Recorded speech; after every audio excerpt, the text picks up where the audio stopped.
Okay, we are going to install this Monte Carlo bar into Iron Horse.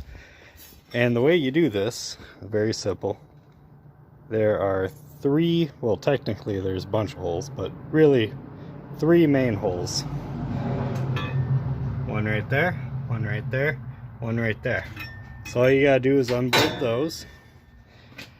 They're gonna look like this, so I suggest either penetrating fluid or a lot of swear words. Then as soon as you get those out, you just take this,